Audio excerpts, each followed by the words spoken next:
I don't know if you noticed, but kids are playing very, very good pinball lately. Yeah, because they're not worried about world events or paying their bills or anything else going on. Like, And these kids are coming in here and they whip my ass, and they're really good pinballers. And congratulations to them. But I thought years ago, wouldn't it be great if, like, anytime you tune in to Twitch, you can see streaming pinball, and here we are, and that's kind of the case, you know. do you see a subscription model coming to pinball? Do I see one coming? I hope not. That'd be terrible. It's coming to Insider. Is it? I think so.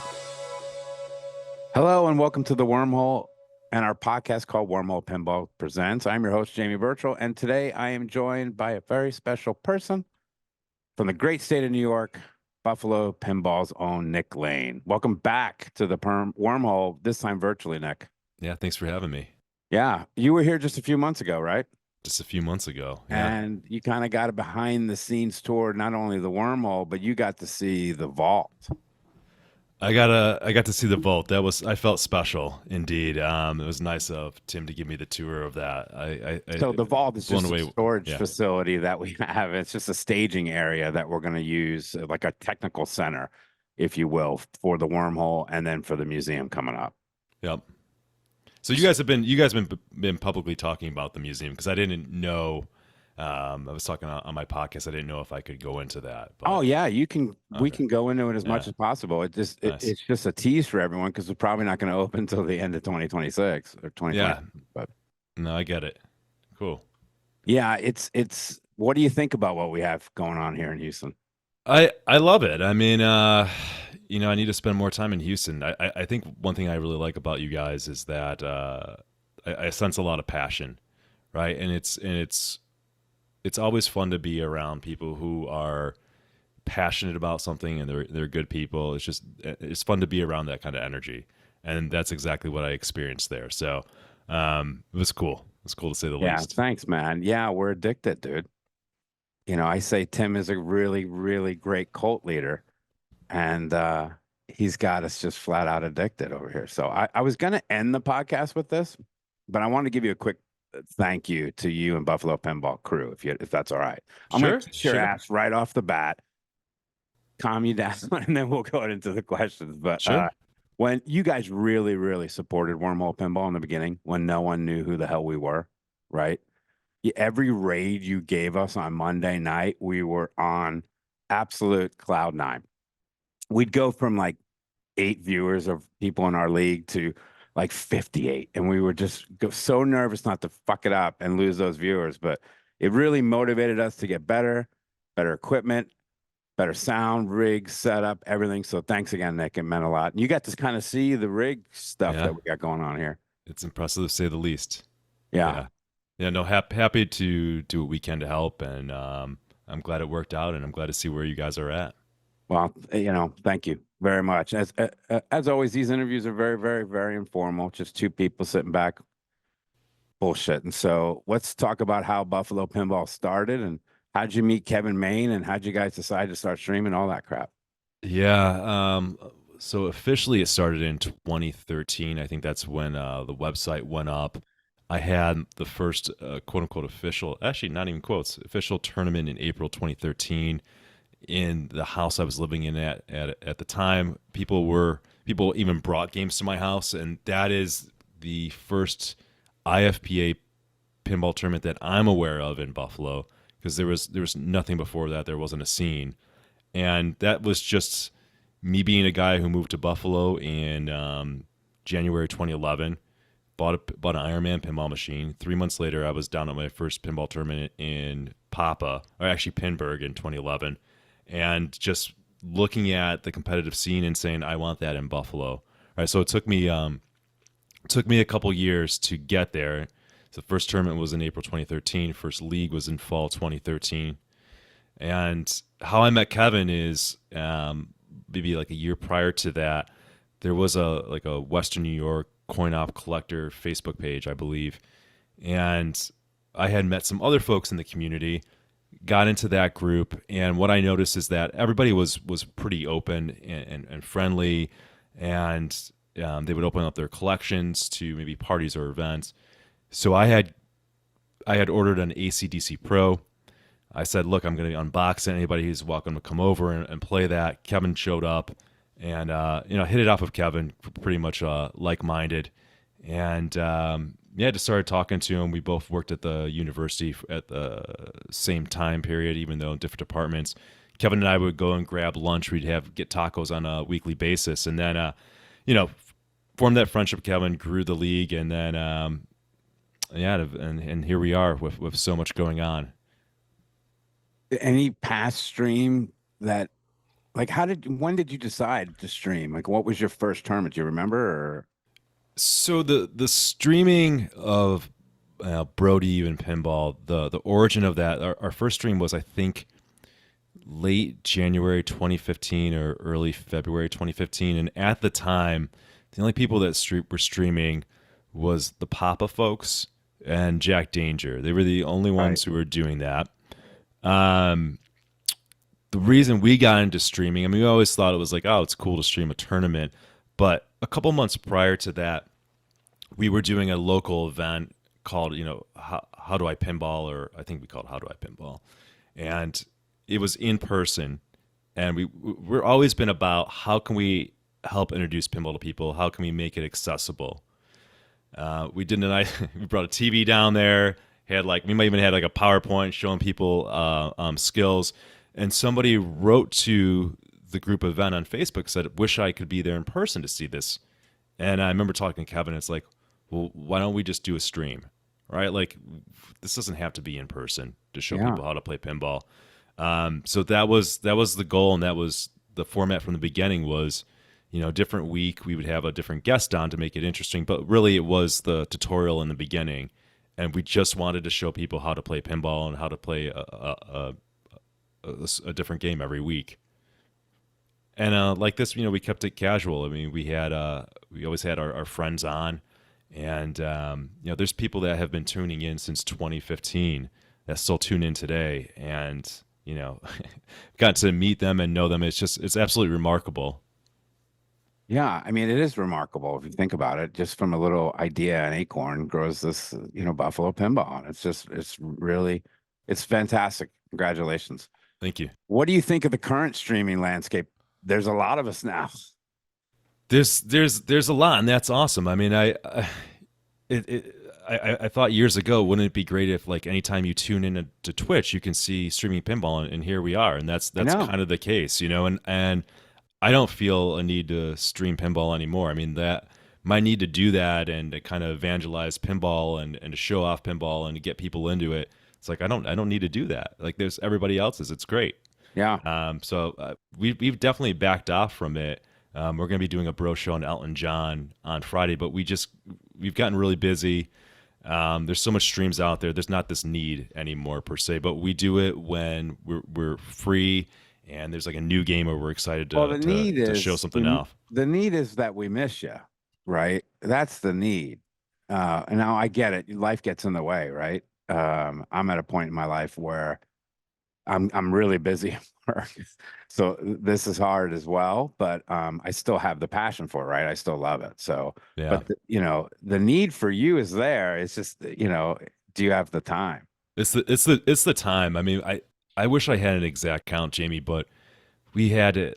I think one time I looked at, we had to have streamed over 150 unique games, right? Like it's a lot. I know. So I wish I had the time. I really do. And the other thing is that anytime I do a stream, whether it's just streaming a game or we do Brody Even Talk Pinball, which I absolutely love, I want to give it my all, right? Like, I want to 100% be present, be there, Right. be enthusiastic. I never want to kind of go limping into a stream where I'm exhausted or stressed out, right? Because nobody wants to watch that. So we made a commitment to just just doing it when we're up for it and it makes sense and we can put on a good show. Now the podcast we do every month religiously. Yeah. I absolutely love the podcast. I can talk nonsense and pinball quite a bit, but only once a month though, because I don't sometimes I wonder how And much we're there's to talking, talk of about. course, referencing the Bro Do You Even Talk Pinball podcast that you can get everywhere, right? Yeah. I've been a fan of that podcast for a while. Have you ever said anything on that podcast that's gotten a lot of backlash? Uh, Joking, of course, yes, yes, yes, Yeah. yes, yes. How do I you was deal get with that? We don't have to mention what you no, said. I can't. I I'm mean, just, how do you deal with it? it's usually humor is the best way to like. Usually, I find it funny. Right. Um, I haven't gotten there yet. We haven't said anything yet. yeah, I We've don't. been good boys over here at the wormhole. So, I love when people can like. I love when we can say something like you don't like. I don't like this game, or I don't like this about this game, and I see a comment on YouTube, and somebody's like, "That's cool. I like the game. They don't, but like I like to hear differing opinions." Like I love those people. oh All yeah, right, like that's interesting to me. You know, like tell me what I'm missing about a game. Tell me what you see in a game that I don't. Like we don't have to agree, and I can appreciate what you see about it and understand it. Um, but I laugh because you asked that question. It's like there's always something going on. There was somebody commented on our last podcast a few days ago, and they called us shills because I said I'm probably going to get a John Wick, and he's like, you guys are shills now. You're not going to get this game, and I was like, this is a weird comment. I don't know if I'm going to get the game or not. I haven't played it yet. right. I I like in your mind, I'm like is Stern calling me up and giving me money to say that John Wick's a good game. Like it's just I think the bizarre comments that trip me up sometimes. I have Um, this recurring thing when I talk to people in the pinball media world, right, on the interviews, that how do you deal with criticism? That is a constant question that I ask yeah, people because this is like therapy for me because I don't deal with it well at all, so I can't read them. And then we don't get that much comments yeah. really, so we're good. Like I said, like me and Kevin will just like this is just crazy town. I think some comments about if somebody ever says we're disingenuous, I think one thing that we're really good in bringing to the table is that we're very authentic about everything. Man, look, there's this is a low stakes thing, right? Like Oh, this is yeah. not my livelihood. There's not really any money to speak of on the table. We have little sponsors, but really the Right. joy is to connect with my friend Kevin Manny, and just talk like it's just him and I talking and inviting other people to hear our thoughts in real time. And, you know, those thoughts are sometimes developing in real time. We're talking through that and we're trying to make each other laugh sometimes or joke around Yeah. because we have a good rapport. And that's all it is. And most people really appreciate that. And that's why I love doing it. And I think one of my favorite aspects of the podcast is that we'll do it live and I can see the chat on from Twitch and also YouTube, and they're interacting with us, right? Like I'm seeing comments come in and asking us That's an questions, or interesting aspect because no one yeah, really else is doing a podcast that way. yeah. I love that. I mean, I read everything, can't react to everything, but sometimes there's really funny comments that will make us laugh, and I love it. It's like they're the third person in the room during those Yeah. shows. Engaging with your audience. I just had Jason with the Pinball Party podcast on, and he does that very well as Yeah, well. he's great. It's a difficult skill. It's a difficult skill. But all right, let's switch gears. We followed your tribulations with the pay to play and subscription model for your big buck hunter. Oh yeah. Yeah. Do you see a subscription model coming to pinball? Do I see one coming? I hope not. That'd be terrible. It's coming to Is Insider. it? I think so. Do I you think like? every Yeah. time you go, every time, so they'll, if I were Stern, and this is terrible, but I'm just a businessman, I can't help myself sometimes. You know, code updates would cost you a couple of dollars. I think you would have add-ons to the code that will take you to 1.0 Stern, but 1.02, which is a special little thing that we just dropped for 007, that's 59.99. Yeah, I don't know. And that's coming. I don't think most people will appreciate that or like it, and especially because a lot of the games that Stern shipping is just not complete, and then you get into an argument what's complete or what should be there. Or We'll at see. least Insider Connect, they're going to charge you $4.99 a month for Insider Connect to start using this. Interesting. I wouldn't pay for that, to be honest. I don't see any I'm going value to behind probably it. pay for it because I'm an idiot and I click and I have it like right here is my. I put Hmm. the QR code and I get addicted to it. When we don't have many Sterns here though, we only have three, uh, four. But You guys are not big Stern fans, or what's the reasoning behind that? we don't want to be a sternament. We want to have a good mix of games. You know what I can do? Do you want to see it really quick? I put a new camera in here. Sure. I can show you the entire new wormhole. Please. I always want to see your tech toys. Is that, dude? I'm geeking. All right, here we go. Let's see. Can you see it? I see the camera. Yeah. Okay. All right, so I'll talk to the camera so that people can see, and I'll zoom it around. Okay, this is our new PTC Beautiful. camera. Isn't that awesome, dude? And then I think I'm over here. You could see me like an idiot. Awesome. And then I can zoom over here. We just put Champions Pub in. Where the hell's the zoom? Look at that shit, dude.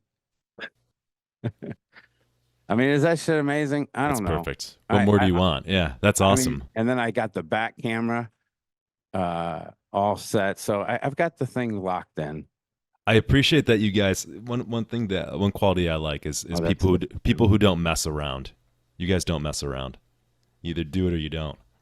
Well, listen. There's no reason to do it if you're going to fuck around. I think. Yeah, that's right. Let's do it right, okay? And then and that's why we sucked so bad in the beginning, because we were just effing around. You know, I've got this funny story of Phil Grimaldi telling us bit by bit, this is how you stream pinball. Right, he ripped it off completely from Jack Danger. Gave a whole list of everything to do. Grimaldi sends it with everything we should do. Did we listen to him? No, we didn't listen to him. But that's how you get better: is you fail yourself, right? Yeah, and I'm not trying to get a motivational podcast, but when you f up, you go, oh, shit, I don't want that to happen again on stream. Yeah, and you just get better and better and better, and that's just what we're trying to do. That makes sense. Well, let me ask you this. Did you watch I think this was last week with Tim Sexton's video about why he's not playing in tournaments and that discussion about tournaments in general and whopper farming and all that good stuff? I did not, but it was a discussion on our Discord, but I didn't. Oh, okay. Okay. I was just curious what you guys thought about that, or if you've delved into it at all. Like that tournaments are becoming whopper farms? I mean, he had multiple criticisms. I'm not I don't have them kind of like all laid out before me. What's from like your perspective? What do you guys try to achieve at tournaments? What's your mindset? What makes for a good tournament? Yeah, great question. I want a balance of partying and whoppers. Mm-hmm. All right. If you are an extremist on either side, it's going to be, well, the party guys just stay outside. But I mean, the extremists that we're here, like we have a tournament this weekend, the Pinburgh Golden Ticket Tournament. For the last spot of Pinburgh. I'll ask you some Pinburgh questions later. And it's sponsored by Barrels of Fun. And we have 52 people coming in here on Saturday to get one golden ticket. They're going to be serious. We're not having a DJ that day, right? So we're going to be serious. But I think a regular 4X, let's have some fun. Yeah. But a major tournament, all right, that's a little different. But the Whopper farms and how we have to frame tournaments, like we get some great players that just don't come in anymore because there's just not enough points for them. Mm-hmm. Which is fine by me. I don't care. All right. You're too good anyway. Kick my ass. What approach gives you the best turnout? Ooh. When you're maximizing whoppers or you're partying more? We're maximizing whoppers. That's what the market wants. I know. Yeah. It's just, yeah. When it's not a revenue model for that, I think we'll have to do that at the museum, obviously, if we want 120 to 150 players for the museum, which we'll be able to do because we'll have 125 machines. But they have to be perfect, right? I mean, you can't have jalopies. Yeah. So that's a whole other thing. But yeah, I think you're right. I don't know. I think Electric Back Arcade does it really well in Phoenix. The party, I mean, they get 120 to 130 people on a league night. So they're partying, but they're whoppering. So what do you think? I always, my thing is, how do it's a balance between, not whoppers for me, but a balance between keeping the people who like to come out engaged and then making it accessible for new people. My thing is always like, I don't ever want to forget about that person who had the courage to come out to their first pinball tournament, or they're new, and I don't want them to feel blown away or alienated or walk into like a 12-hour tournament that some people do to maximize whoppers. I think that goes overboard, right? Yeah. But kind of to your point, I think that the ideal situation is if you have several tournaments a month, that you have a variety. You have a variety of maybe maximizing whoppers to appeal to that base. You have something more casual. I think I was talking to you guys when I was down there about like the team league that we ran, and I don't know if Tim passed it along, but I sent him like our rules for the team league, or kind of the format that we had for it. But that was like, to me, team league wasn't for whoppers, but we had the most people playing in our team league, and like kind of the regular events that happen in a month. And I like that because people wouldn't come out, they're too intimidated to go out to a tournament. But if they're part of a team, then they'll come and get dragged out, and now they're suddenly playing competitive pinball. And then some of those people will go on and feel comfortable enough to get a little more serious and play an official IFPA tournament. So I think that's great. It's like stages all on the way. We had when we were up and running, we had a team league, we had a league that occurred in homes, so you get to see these amazing collections.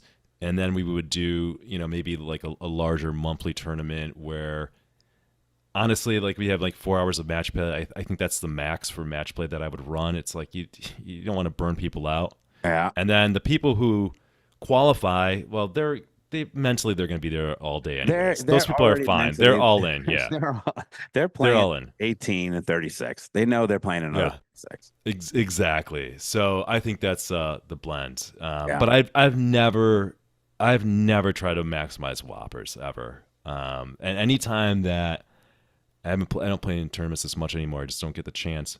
But I remember like years ago, somebody would run like a 12-hour tournament just to maximize whoppers. It's like, man, there's nothing I want to do for 12 hours. Like, but there's also a market for that kind of stuff, because people will sign up for 24-hour tournaments, which blows my mind. We're thinking about doing that here, which is crazy because John thinks that we can do it. I don't think I can physically stay up for 24 hours. I tried to when I was a pledge and I snuck out. So I just don't see me being able to do it. But we did a lot more quarterlies. So what we would do we'd have our monthly 4X, and then 2 Monday tournaments. That's it that were open. And then we'll do a quarterly, and they would be more serious, like a Whopper farm.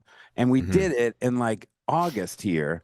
We had 65 people in here, and we're disgusting. It was disgusting. It's gross. People are gross. And sometimes, and it was just too much. So we're like, you know what? Can't do that here in August. That I can assure you. And our Super Bowl every year is the Bayou Bash. It's in November. Excuse me, it's Halloween. It's a Halloween party. And everyone really goes to the nines on it. So when we go to the museum, I think the Bayou Bash, we really want the Bayou Bash to be like a major. That's cool. That's going to be hard because you guys are going to be a museum that's open to the public, right? So when are you going to get time to work on the games and getting them 100%? Yeah. It's going to be it's going to be a problem. Open to the public, and maybe these games are not open to the public on this day, or maybe you'd have to set some aside or something, because what made Papa work well is that facility was only open for tournaments. Like, it was only open for Papa and Pinburgh, and then the Pittsburgh Pinball League, they would do their league there, but they had so many games, they were able to control the environment, and those games were just like ready. And you still got to work on them, but that's the one challenge I think you guys will have to do, because when you get games open to the public, those games are going to get beat on. I know. Absolutely. I mean, do you want Magic Girl beat on? An original Magic Girl beat on? I don't think so, right? So I mean, this is the problem, right? This is the issue. You've seen Tim's collection, and you've seen just even some of the crazy European games. So that's going to be the issue of how often is the museum going to be open, and is anyone just able to come in and just beat the hell out of them? You should talk to the guys who are, Past Times out in Ohio. Yeah. Rob Burke, and see, I don't think they're doing any tournaments there that I'm aware of. Maybe they are. But see how they're handling it, right? And how they're able to, how the games are holding up and getting a lot of play. These are great questions, and we've got time to figure them out, thank There God. you But go. Yeah. that's also above a lot of my pay grade, so we'll try to It's find good. You out. don't have to worry about that then. I just stream, and Yeah. I like to There you stream. go. I like to stay in my lane, Yeah. Nick Lane, no pun intended. You've been a longtime operator, and John Spates and his partner Taylor are now operators. Any advice you give to someone that is moving into the operation world? Let me do my best to give some advice. I haven't thought about the advice perspective. We do it on a small scale, number one. So we're not. This is probably more advice for somebody who's doing it on the side. This is not their main source of income. They're doing it for Right, fun. and that's what he is. Yeah, I would recommend making sure that the venue that you put it in, you like the business owners and you think you can get along with them. I think that's important. That they're understanding. When I would do contracts to a place, I would say, "Hey, let's try it here for 6 months." If it doesn't work, you're not going to want to have this game here taking up space, and we're not going to want to have it there either. I think you want to give yourself an out, because you're not going to want to have a game parked to someplace where it's just making no money. It doesn't make any sense. So make sure you do that. Make sure you have insurance just for yourself. Like if the pinball machine catches on fire, burns the place down, like you don't lose your livelihood.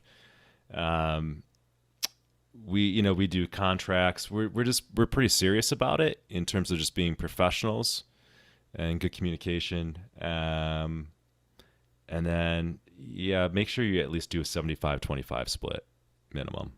If you could do better and get 100% and try to argue that you're bringing in customers or you're going to run events there, then good on you. Don't do 50-50. Charge at least $1 for games minimum too. Okay. Don't try to undercut somebody down the road who's charging $1 and think you're slick and do 50 cents. Like, these games are so expensive. It takes so many plays just to recoup your cost on it. It's brutal. How many do you have out right now? I only have one location now. That location has 8 games. It's Masuda Chow's. I used to have 5 of us in the business. We're down to 3 people. 2 of them exited during COVID. But we also lost a number, like, I don't know, 3 or 4 locations, maybe even 5 locations, and just really downsized the business because that's what COVID did to it. I like it now though, to be honest, because it's not a heavy lift. I go down there once a month to collect. The other business partner will go down another month and check on it. So it's not eating away at my time. It's a little bit of revenue that I can put towards the pinball hobby and towards maybe the purchase of a game for myself. And the funny thing is, it's if you want to make life easy on yourself, you put these games at a place where more casual people play, not pinball people, because casual people won't be calling you up and saying like, this lights out, or Yeah. this is not 100%. Yeah, I don't miss can those be a pain calls. in the ass. They can be a pain in the ass. Yeah. So I mean, we love them because at the Wormhole, we need them to be a pain in the ass because we're not open to the public all the time, and we're really a tournament, and we want them to be perfect. But when they go over to some other places, I think they can be a pain in the ass. and rightfully so, right? You're Right? out You there, you want want 'em the to work, game right? to, I you mean, want to be, yeah. if the fucking inlane doesn't work, Yeah. right, or the scoop at Deadpool doesn't work. I went to this place and the scoop at Deadpool doesn't work. How do you play that? Yeah.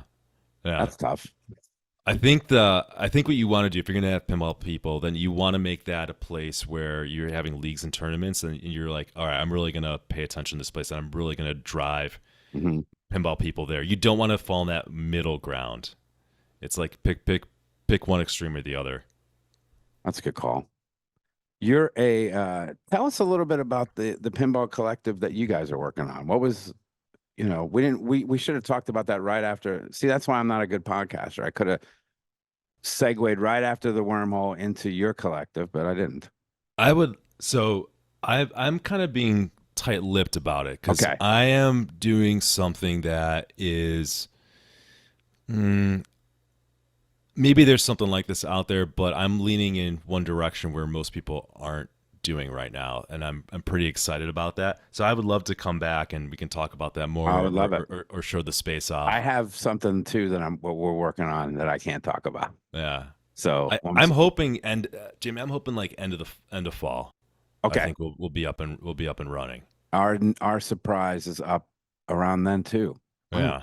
So that'll be good. We'll go back on the Yeah. podcast at the end of the fall, right? Begin before Christmas, and we'll make announcements together. That'll be fun. I'll talk about it a little bit. I'll give you a little bit. So, I mean, this is going to be like an annual membership kind of deal. My demographic are folks that have overflow games that want, like, look at this and say, "Oh, this is fantastic. I don't want to sell a game. I'll put it at the co-op. Hmm. We'll put it there, right?" And I've found people like that, and they're super excited. So it's going to have kind of that exclusivity. I probably charge like $1,200 a year for it, just because less is more to me. With these, somebody would have like, basically not 24-hour access, but most of the day, 7 days a week, key access card, get in there, play these games. It's going to be this kind of private club vibe, right? And we will do tournaments there. We will have tournaments open to the public, at least once a month, if not more. I'm hoping to bring the team league back. So once that opens, I want to get back to running tournaments again, because we only do the home league, and we've only done the home league since COVID hit and I lost my other location. So I'm really looking forward to getting back into tournaments. Probably be calling you about streaming advice, because I got to get kind of up to speed with what people are using now to move mobile rigs around. So I'm looking forward to that. Next year at this time, hopefully, we're doing a lot of the kind of stuff that you guys are doing, streaming our monthly, weekly, or team league. Awesome. Have a nice booth set up. So I can't wait to get back to that place. We're It's been too long. We're going to stream Tech Nights now on Wednesdays, Yeah. because it's a whole different audience. Yeah, I was totally. talking to Emoto about it, and she's like, "This is great." And then she joined, and then I can fool around with the cameras and run this while they're teching. And I got this new mobile camera. I actually did a video on YouTube. No one's watching it. It's really just for us, but on how to set up my rig, how long it takes. It took like 20 minutes just to film the thing, but That's important. yeah. That's good So video no, to have that's out there. awesome. And you actually told me a hell of a lot more than you probably wanted to. So thank you very much. I've said that. The only thing I haven't said is kind of the direction I'm leaning in. So we'll see. Okay. Maybe I'm not so unique or special in that, but I'm pretty excited about it. Wow. I think it's really awesome. And if you need help setting anything up, I'm not only a phone call away, but I'll freaking fly to Buffalo. I love it up there. Cool. Thank you. So I'm going to be up in New York this week, but not in Buffalo. I'm going to be in Manhattan next week. All right. Well, let me know if you ever come to Buffalo. All right. We have this rapid fire round question. You ever heard of what we do this? We could go No. through and we just rapid fire question at you. This is Donovan's baby. Donovan was Okay. supposed to be here today, but he got stuck in traffic. There was an accident, and which is a good thing that Donovan wasn't here, because I think he was really, really nervous to talk to you again.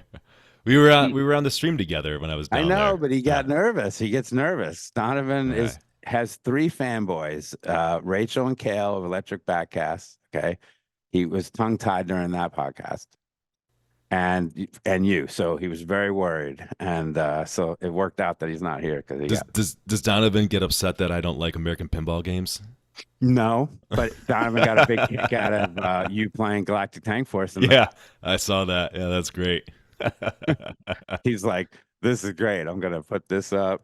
I heard on that I was listening to Dave Fix was on Pinball Magazine, and I guess they're actively telling people not to use that game in tournaments.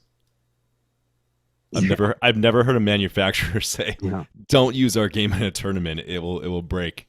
And it. Oh, well, I don't want to kill him, but we've got it dialed in. Nice. I know it. Nice. You know how much. God bless you. You should do a stream on that and all the things you guys had to do. I'd watch it. Yeah. You know what? That's really actually a very good idea. If the issue is going to be to get my tech, who barely talks to me, to put a camera in his face and go, "Okay, sir, let's go." But there was a lot. I mean, you had to do virtual locks, right? The lab is a I know this game like the back of my hand, because I actually really, really like it. And I was pissed that it didn't work in tournaments. Couldn't hold up. What was it doing in tournaments? So he wasn't clear on that. Okay, so anyone that knows GTF, you hit the left, you have to hit air, AIR, to light your multi-ball. Okay.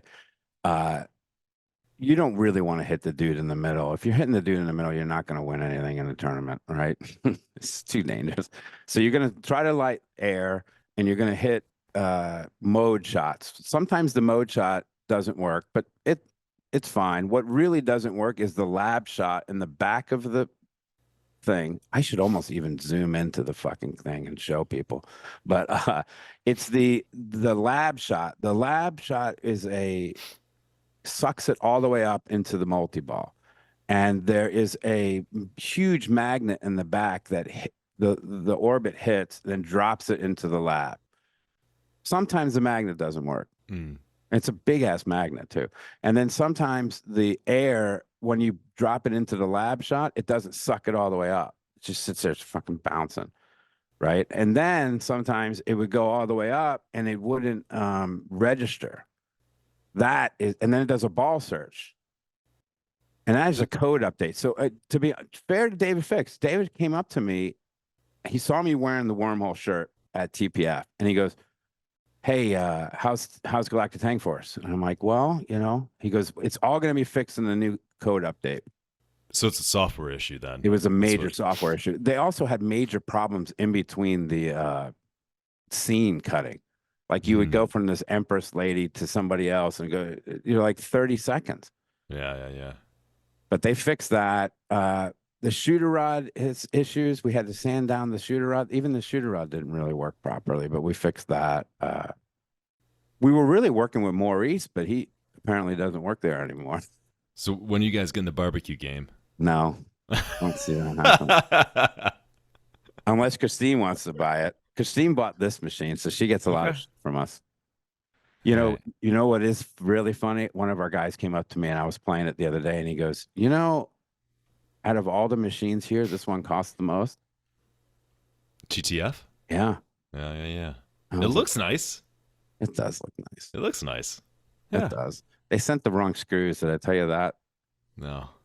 For the top, when we put the topper on, the turret, I got the wrong screws. But they sent it. Okay, I don't want to bash Buffalo Pinball. Yeah. Don't suck me into your bashing Buffalo Pinball. That's right. That's how it happens. That's how it happens. See? I see you trying to do it to me, and I'm being positive. All right, good try, Jamie. Usually, this is what usually Kevin is the instigator. Kevin knows me well enough. Like the stream will start off nice and calm, right, having a good day, and then like a puppet master or whatever, he hits the right keys, and then suddenly I just blank out for 2 minutes, and then I get people losing their minds at me. So that's how it goes. It's a winning formula. Great. Well, thank you for this. I already said earlier that I don't do well with criticism, so now I'm really effed. So this is great. All right, let's go to rapid round and wrap this up. Rapid round is just Donovan has like 10 questions, rapid fire. All right. Best game of rules of pinball. Oh my Best God. rules. Or code. Best rules code. Wow. I'm stumped. That's Donovan. There you go. That is a good way question. To start out the rapid fire, Donovan. Best rules, dude. I have no idea. I have no idea. I like the simplicity of World Cup soccer, and people are going to yell at me at that. But I like the simplicity of Medieval Madness. Yeah, these are games that I can get on play. I don't have to know. Oh, he didn't hit his triple multiplier with the X on the fucking. I can't deal with it, man. I'm just not smart enough. So to me, hit the guy in the middle, and these make more sense to me. But I'm not that good at pinball. I'm 2,700 in the world. So, all right, let's move on from rapid fire. Better Buffalo food, wings or pizza? Buffalo pizza. Buffalo pizza's terrible. Don't let anybody tell you differently. Like, it can't be good, right? You're from the city, right? Like I'm Brooklyn? from Long Island, and my father worked in Manhattan, so I grew up going to Manhattan. My mom's from the Bronx. Yeah, so Buffalo wings we don't call them Buffalo wings, but wings are the best. People in Buffalo are under some weird delusion that they love their pizza, but it's the weird pizza that I like New York style pizza, right? Thin crust, folded up. Yeah. So like Buffalo is like the weird thing where, I mean, this is how you piss people off. you got Chicago deep dish, fine, Yeah, okay, Janine, and my then wife's from Chicago. you get I like the thin crust New York City style, and then Buffalo like meets in the middle. It's like cake or something. It's like a mid size. I don't. It's not for me. No, like a Sicilian. What is this? Is a A Sicilian like Sicilian it's is like like it's thick? a It looks, little thicker. Okay, it would yeah, be like a pan pizza that the Italians would make, and they started selling it called Sicilian pizza. yes, The and pan. that's probably it. It was Yeah, it's just fine, but it's not real New give me York. I mean, New yeah, Yorkers like Sicilian once in a while, but give me thin crust. I don't want to just eat dough. foosball or bubble hockey. I would go bubble hockey. Yeah. What is the worst part of living in one of the snowiest cities in America? Oh, it's just not being able to go outside. No sun, really. Being trapped indoors. That's why I have so much pinball machines. There you go. Better city, New York, Manhattan, or Toronto? New York, Manhattan, or Toronto? No, I mean New York or Toronto. New York or Toronto? That's an even one for me. See, that's a Donovan question because he knows he's going to piss me off with that. Yeah, I It know. has to be Manhattan for Yeah. me. So, uh, best playing card game of choice. Best playing card game of choice. It's like Texas Hold'em, I guess. Not a huge playing I don't card know why guy. you put that there. I'm going to have to ask him about these rapid fire. We're going to have to talk to him. You really stumped me though. The question on the gate, I'm not gonna be able to sleep tonight. It's like, what's the best rules in pinball? It's a good question. It really is. All right, there you go.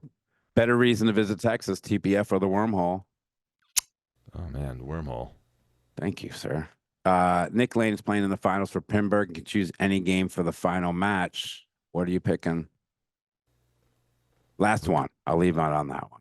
I would go Iron Man. There you go. Nice and quick. No one's up there for dude. I don't want to see somebody play a game for 15 minutes and get demoralized. Let's just go. Let's get it over Did you watch with. the IFPA 19 this weekend? I did not. What did I miss? A lot of waiting, but I hate waiting. they just wait a lot. I'm going to get in trouble for this. Like the kids, they wait in between each player. God forbid he tilts. That's 20 minutes, right? And then it's just a long time. They were playing long playing games. That was the issue. And they're playing long playing games. They're so smart. First of all, we have a kid. I don't know if you noticed, but kids are playing very, very good pinball lately. Yeah, because they're not worried about world events or paying their bills or anything else going on. Like, what's their biggest worry? Like, what time is ice cream? It's easy. Yeah, I would be if I was like 14 years old. I'd be amazing. Oh, if I could go back and go to be 15 years old right now, I'd do it in a heartbeat. There's really nothing worrying me except No. I moved to Orlando. Wow, that was hard. Okay. Yeah.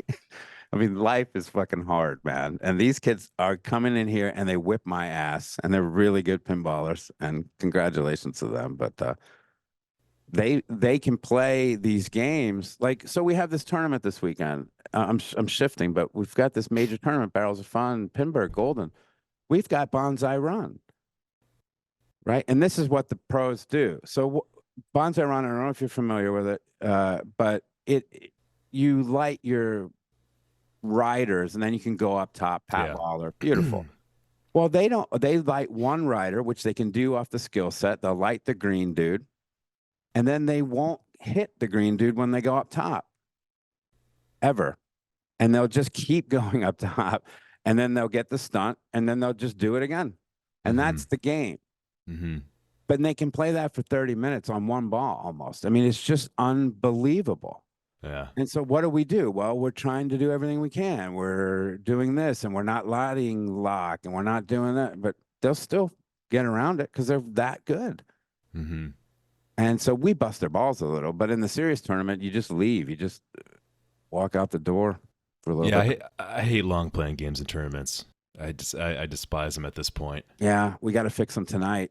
We got to make sure because they can play. The Sterns that we have are Foo, 007's playing hard. We're okay with 00, but Foo's going to be in Deadpool.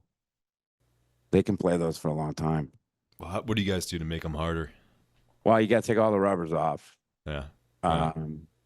We'll let them have one big move, but you can't have another big move. I'm okay with a big move, right? Yeah. And not tilt you. But I think you need. I mean, like moving the game is part of the game. It's part of the yeah, skill. Like you don't want to.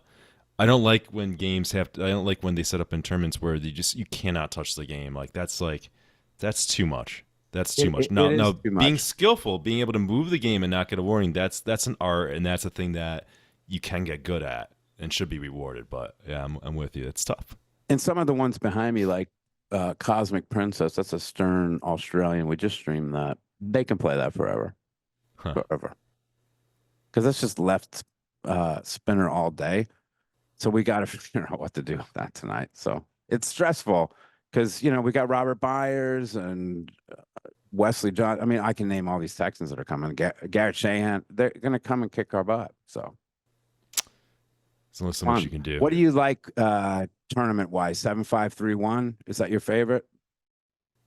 I like match play. Yeah, 7-5-3-1. I like match play is fun. I think what's good about match play and not just like trying to like do a ticket and try to get the high score on a machine is that it makes the game more dynamic, right? Because if you only need X amount of points to beat a player versus trying to get a high score, then you change your strategy up. You're constantly changing on the fly because you're not only trying to do well in the game, but you're trying to just do better than the players that you're with. So you're going to play it differently than just trying to get a high score. Yeah, I like that. I like that too. I had one of the best players in the world on, Danielle Peck, and she said the same thing. She said she loves 7-5-3-1. She'll go down swinging. That's the best format. I think I still don't have a game in mind for best rules, the pressure of finding the best, but I think what makes a good game rule wise is multiple paths to choose, multiple approaches. Like I despise linear games. Right. Linear games are very boring. They're not interesting. I like the idea of choice, and there's not one right answer, right? Like that's cool. Those are the best games in my opinion. They are. Oh, it's it's the best games to stream because we can go, oh, isn't that interesting? He's going middle. Yeah. He's going to go middle here. He's not doing this. Oh, isn't that interesting? She's going to do this. I don't know. Yeah. You're right. All right, Nick Lane. Talk to me about one of the original people in Pinburgh. Are you excited that it's coming back? And do you think it'll eventually get to where it was before, or at least close? Yeah, so one thing that Tim said in the video, which I totally agree with, like did he say like Pop is coming back as well, or Pinburgh? But they're like these tournaments in name only. They're a totally different venue. They're using routed games. I understand. Kevin's going to Pinburgh, but to me, it's not Pinburgh. It's just it. I know what Pinburgh is. I have the distinction. I've played in every single one of them from 2011 on, and there's I think only like 36 people that did, and I love that tournament. I miss it immensely. It's devastating that it doesn't exist because it was just it's such a fun format, Jamie, and you just get to see a lot of every year. It's like a reunion. You get to see so many people will come out for that. 1,000 people, right? Came out for 1,000 people. You just got to see like friends in the community, and I miss that. And like we would come down with a van of our friends. They would get out from work, even people who weren't serious about pinball. It was perfect. So yeah, you can call it Pinburgh. You can have a lot of the same people involved in it, but it's just not the same to me. Yeah.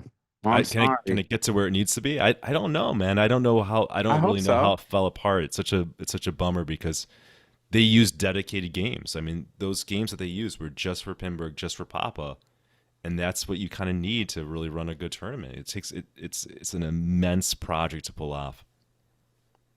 Yeah, thanks. I'm still having agita again for what you said about the museum. It's got me. You're worried about what the best rule set is, and in the back of my mind is how the hell are they going to do this museum? How are we doing this? Yeah, they know. It's just I'm good at identifying problems, So apologies. No worries. When are you going to the Expo in Chicago? I don't know. I'd like to. I always, in theory, like to. It really matters what's going on with work for me. Here's the deal. John and I and Tim are going. Okay, well that moves it up a notch. See, I mean, that's like just a little on your T chart, right on the left side. A little more pros is. Well, I think I gotta decide because you guys are doing your week of Whoppers when in October as well, and isn't Expo's in October? Week before. So I'd probably have to choose. I'd probably have to choose the Expo Or I'd have to choose to come down for the week of Whoppers. So Well, come down that'd for be the the week of choice. Whoppers then. Come down for the week of Whoppers. We'll roll it out for you. All right. In an ideal world, I do both. So that's In not an ideal completely off the world, we table, are but doing both, which yeah, is yeah, ridiculous. I'm And jealous. That's well, fun. I had to go. I went to the wife and my wife, beautiful, and Janine, and I was like pitching this idea, and she's like, "Why are you selling me? Just ask. Do you want to go?" And I'm like, "Yeah, I do. I want to go to Expo too." And she's like, "Go." But I was doing this elaborate bullshit sales because I'm in sales. I can't help my damn self. And so, I'd anyway, like to get out there because I want to see. I want to see the guys in Jersey Jack, and I want to see their facility.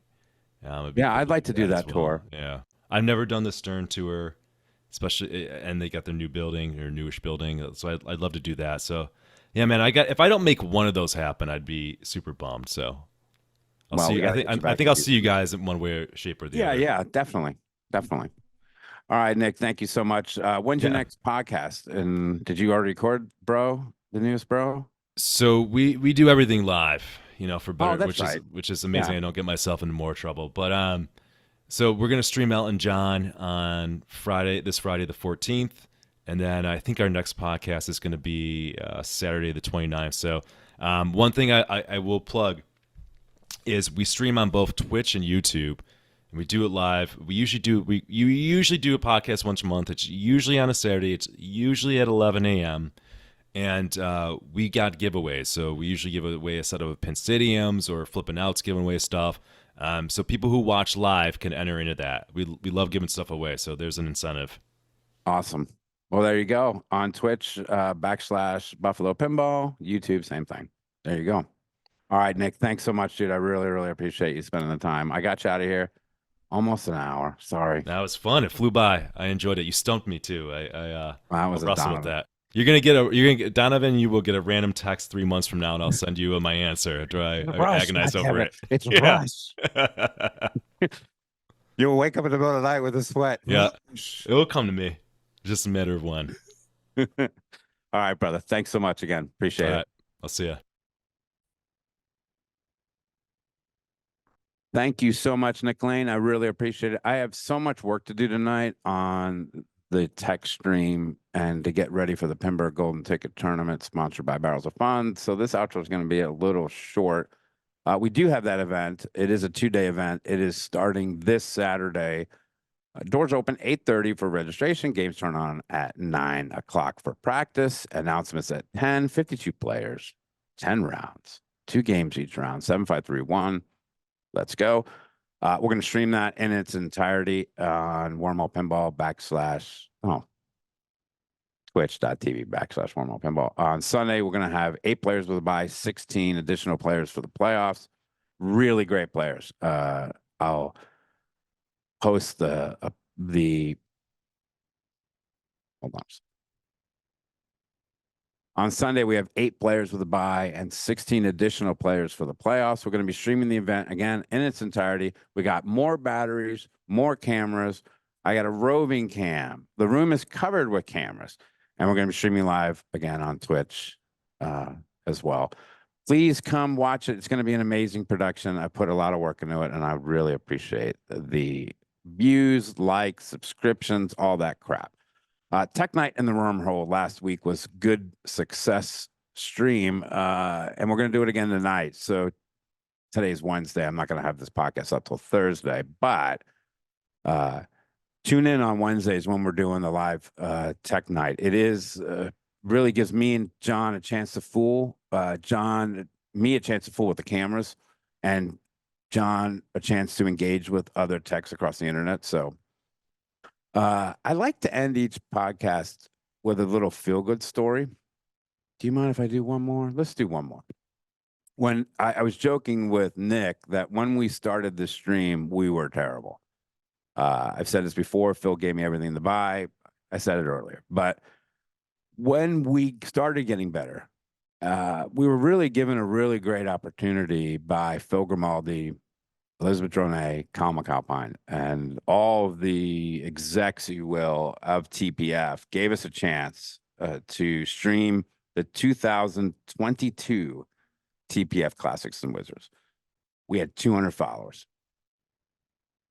on Twitch the day we streamed TPF Classics and Wizards. That tournament put us on the map. So, you know, ever since then, we've just gotten better and better, I think. So thank you, Phil Grimaldi, for everything. Colin McCalpine, Elizabeth Jonet, for just giving us this opportunity in 2022. I really, really appreciate all of your support. It means an awful lot. Okay, next week, I have Bash Pinball, guys out of the Carolinas, and I can't wait to talk to them. We were going to do it again tonight, but I'm double booked. So Bash Pinball, check out their newest podcast. They're really doing a good job, and they're funny. I really like them. That's all she wrote. Thank you guys so much. Thanks again, Nick Lane. And thank you for everyone at the Wormhole. I really appreciate everything you guys do.